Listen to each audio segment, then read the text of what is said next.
Assalamualaikum warahmatullahi wabarakatuh. Perkenalkan, nama saya Salsabil Ezani dari MKS 1C dengan NIM 126406212120. Di sini saya akan menjelaskan mengenai ilmu al-jarh wa ta'dil.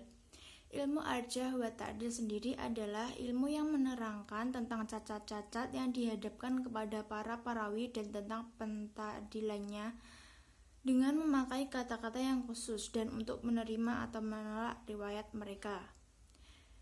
Perkembangan ilmu ini tumbuh bersama-sama dengan tumbuhnya periwayatan dalam Islam, karena untuk mengetahui hadis-hadis yang sahih perlu mengetahui keadaan rawinya. Cara memungkinkan ahli ilmu menetapkan kebenaran rawi atau kedustaannya hingga dapatlah membedakan antara yang diterima dengan yang ditolak. Awal mula pertumbuhan ilmu ini adalah seperti yang dinukil oleh Nabi Shallallahu Alaihi Wasallam, lalu menjadi banyak dari para sahabat, tabi'in, dan orang setelah mereka, karena takut terjadi seperti apa yang diperingatkan oleh Rasulullah. Ilmu jarh wa al-ta'dil sangat berguna untuk menentukan kualitas perawi dan nilai hadisnya. Sebab-sebab perawi dikenakan jarh dan ta'dil antara lain. Yang pertama yaitu bid'ah, yaitu melakukan tindakan tercela di luar ketentuan syara. Yang kedua, mukhalafah, ialah menyalahi periwayatan orang yang lebih sihat. Yang ketiga yaitu halat, ialah banyak kekeliruan dalam meriwayatkan. Dan yang keempat, jahalah al-hal, ialah tidak dikenal identitasnya. Dan yang terakhir, dakwah al-inkhita, ialah diduga keras, sanadnya terputus. Syarat bagi seorang yang melakukan jarh dan ta'dil diantaranya haruslah orang tersebut alim, bertakwa, wara atau orang yang selalu menjauhi perbuatan maksiat, syubhat-syubhat, dosa-dosa kecil dan makhurat-makhurat, jujur, belum pernah dijarh, menjauhi fanatik golongan, mengetahui sebab-sebab untuk mentakdilkan dan mentajrihkan. Tingkatan al-jarh wa ta'dil.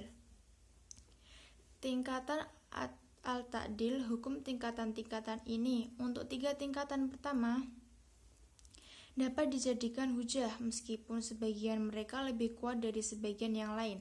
Adapun tingkatan keempat dan kelima tidak bisa dijadikan hujah, tapi hadis mereka boleh ditulis dan diuji kedelabitan mereka dengan membandingkan hadis mereka dengan hadis-hadis para sahihah yang labid. Jika sesuai dengan hadis mereka, maka bisa dijadikan hujah, dan tidak sesuai maka ditolak. Sedangkan untuk tingkatan ke-6 tidak bisa dijadikan hujah, tetapi hadis mereka ditulis untuk dijadikan sebagai pertimbangan saja, bukan untuk pengujian, karena mereka tidak labid. Yang kedua yaitu tingkatan al-jarh. Hukum tingkatan al-jarh.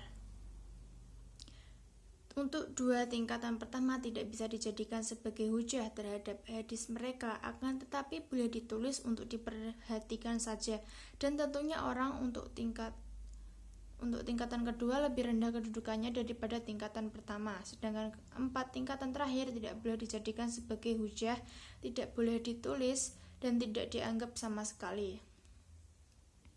Di antara para ulama terkadang terjadi pertentangan pendapat terhadap seorang perawi. Ulama yang satu mentakdilkannya sedangkan yang lainnya mentajrihkannya. Apabila dipilih permasalahan di atas, maka dapat dibagi ke dalam 2 kategori. Pertama, pertentangan ulama itu diketahui sebabnya, dan kedua, pertentangan itu tidak diketahui sebabnya. Macam-macam kitab jarh wa al-ta'dil. Buku yang menjelaskan kesikhahan dan kelemahan rawi dari aspek lain. Sebagian kitab tentang jarh wa al-ta'dil umumnya menceritakan para perawi hadis yang mengesampingkan penilaian terhadap tokoh-tokoh buku. Kitab yang hanya menjelaskan kesikhahan perawi, buku yang hanya menjelaskan kelemahan dan kecacatan perawi. Sekian penjelasan dari saya mengenai ilmu al-jarh wa ta'dil.